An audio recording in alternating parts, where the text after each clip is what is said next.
They say you can't buy a soul, but Yamaha in the early 90s sold it into a 135cc box. It was the Yamaha RX 135. The passion in me grew about this particular bike, and after months of searching, I found a bike, but it was not in a pristine condition. So, as usual, as everybody does, I planned to restore that bike. And after months of hard work, searching for parts, and waiting, ladies and gentlemen, I have completely got my bike restored in a freshly new avatar. Presenting to you my RX 135.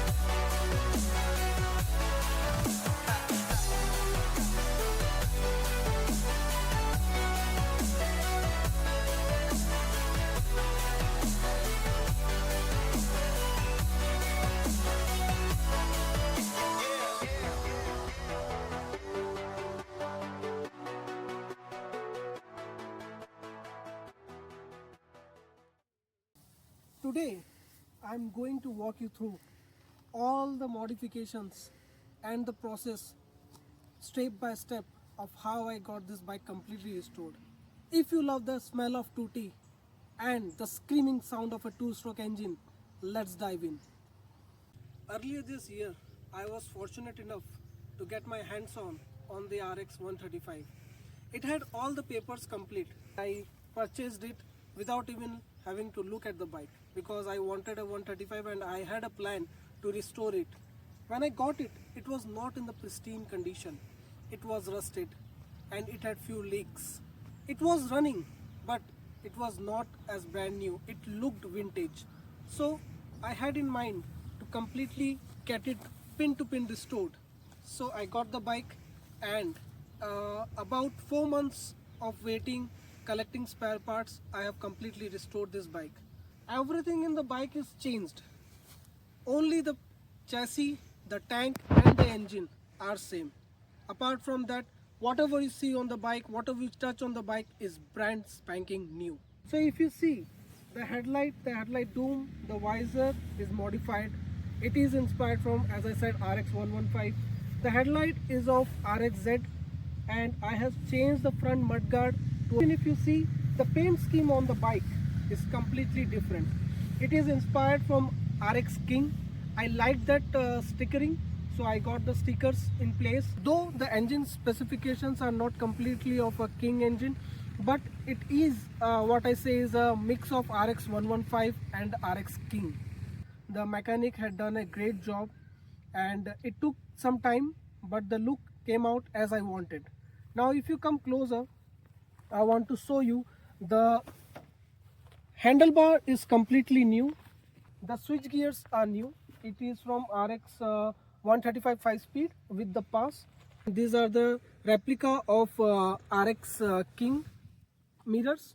And if you come to the dashboard of the bike, if you say, it is of a RXZ meter. If you look closer, it is of a RXZ meter, and I have this cap installed. All the wiring of the bike is completely new, and the switch gears are new. Every screw, every bolt of the bike is completely new. Even if you look at the indicators, they are of RXZ, and the ergonomics of the bike, as I feel, is a bit upright for touring. Specifically, it helps me. I love to tour, so it is built to my purpose. And the seat is completely new. It is a stock RX 135 seat that has been changed. I have also put in a long carrier, if you see, to just give it a very rugged look. And I have put on Alpha Toyo backlight as well. The tires are new, the rim is new, the spokes are brand spanking new. If you look at the paint work is not your typical stock RX 135. It is a bit of a grey color that will match the looks of the bike, and it completely goes in sync with the color of the tank, the panel itself, the headlight, the mudguard, everything goes in sync. And the color combination itself was well planned, thought, because I wanted a particular look, and I think it came out exactly I wanted. Rear sockets are completely new. They are of Gabriel. The rear rim, spokes, everything is new. As I said, you touch a part and it is new.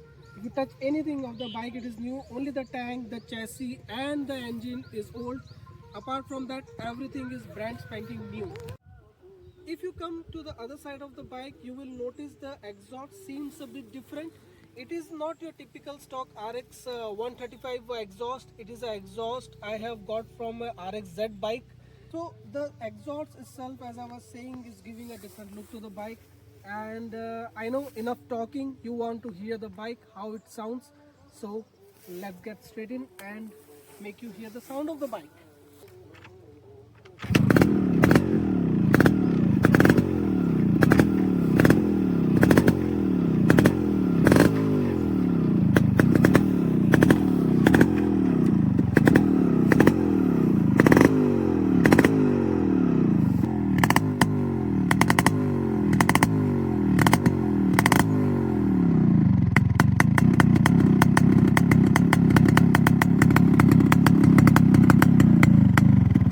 Definitely, the hard work of mechanic has to be appreciated.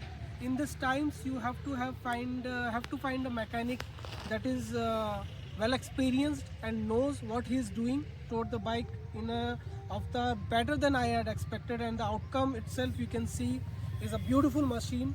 And I think it is a I can call it a time machine because it takes you back in time.